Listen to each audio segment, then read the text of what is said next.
I'm going to go over the installation for the flexible build system for resin on the Epax X1. After your build plate is nice and clean and completely dry, you're ready to go. For the Epax, it's the 130 by 80. In this case, it's the double wham for resin. I've already opened this, so our pieces are free. Yours will be wrapped with some stretch wrap around the distancer. You've got a small packet of thank you note, some stickers, some instructions, and a piece of 400 grit sandpaper should you ever have to refurbish your flexi plate from scratches or otherwise. And inside the envelope, you'll find a flexi plate, a very strong magnet, and if you have the double wham like we do in this case, you'll actually have two flexi plates. Your first step is going to be installing the magnet on the bottom of your build plate. You want to check and make sure that the sizing is correct. Once you've done that, you just need to peel back some of the backing paper on the 3M adhesive, about an inch, 30 millimeters, something like that. And then what I do is I align it by hand without pushing it down, so I'm sure the alignment is correct. And then I burnish that edge down. Make sure the alignment's correct. You don't want to be peeling up the adhesive once you put it down. That could get some adhesive bubbling movement.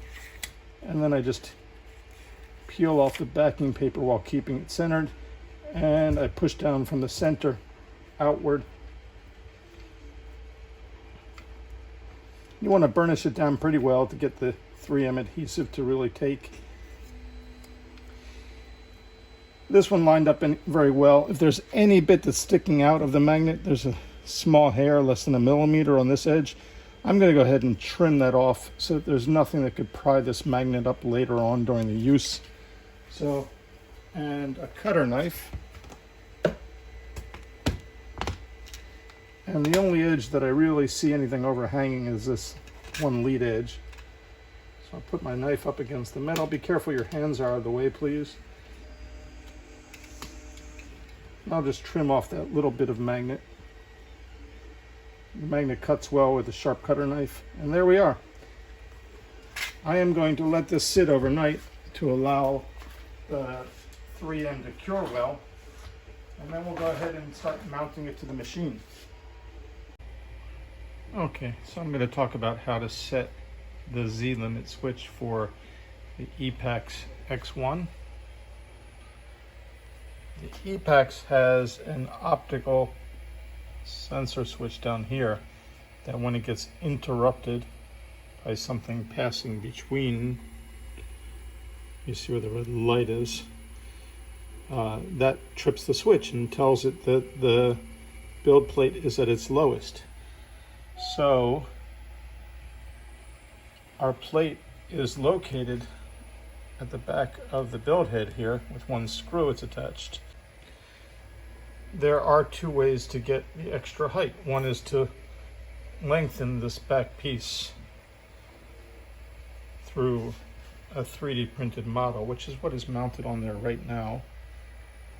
I could share the link to that model. Or the other is, and here is the original, this is oriented on the machine like this. So I just filed the hole with a round file about 3 millimeters taller. So you could either alter the current metal flange or you could print out a plastic one. I'll show you what happens when we home the machine.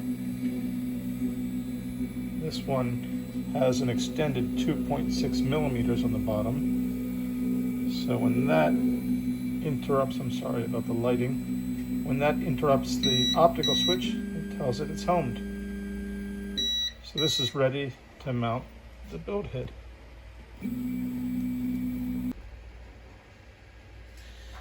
So I have put my build plate on the machine with the flexible build system for resin mounted to the build plate. I have my new Z limit switch, and I'm just going to go about a standard homing routine, putting a piece of paper down here homing it.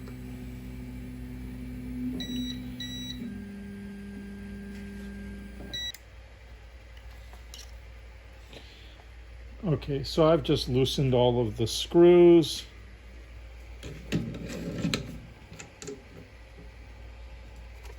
I'm going to rehome this.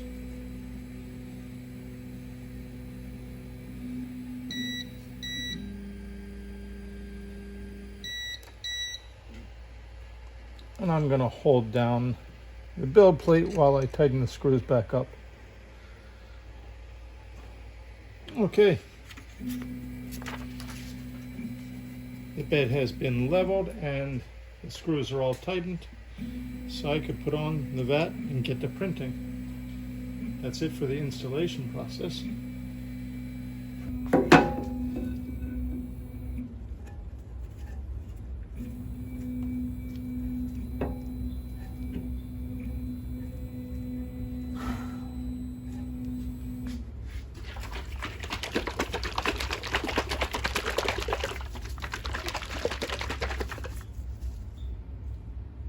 Use some Tech Fast.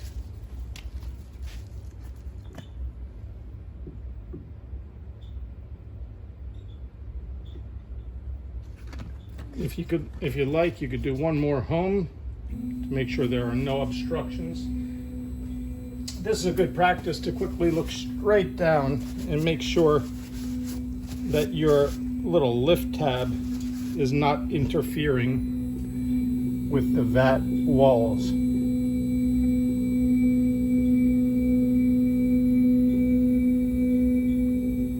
We can see here that everything clears well.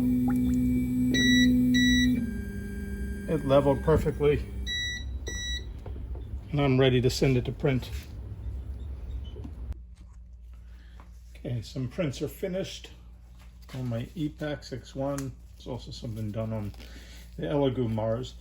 I've already installed the Wham Bam flexible build system for resin. I'm printing one of Wexter's Catwomen with Tech Fast. It's a white resin, but I tinted with a little bit of Monocure's red dyes to give it that pink look. Prints impeccable. I'm going to be pulling that down and popping it off for you guys. I printed this one flat on the base, no supports from the build plate. That might be difficult on a regular bed, lots of scraping and prying, but we'll see what happens with the Wham Bam.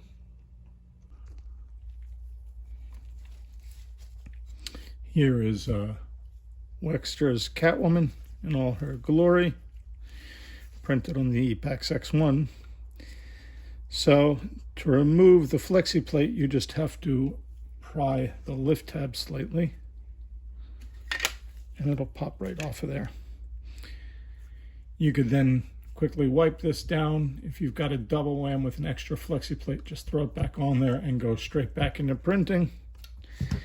And then our flexi plate, we have the choice of washing and curing on the flexi plate. I do that if I have some real thin, delicate parts that I don't want to bend by having pried them off earlier. But in this case, I'm just going to pop them right off for you. So one flex, and they're off. And there's the bottom, beautifully done. Bottom of this print. I'll drop them into either alcohol or, in this case, I'm using Monocure's resin rinse. Let those things rinse off and cure. I'll wipe down this plate and I'll put it back on and back in action.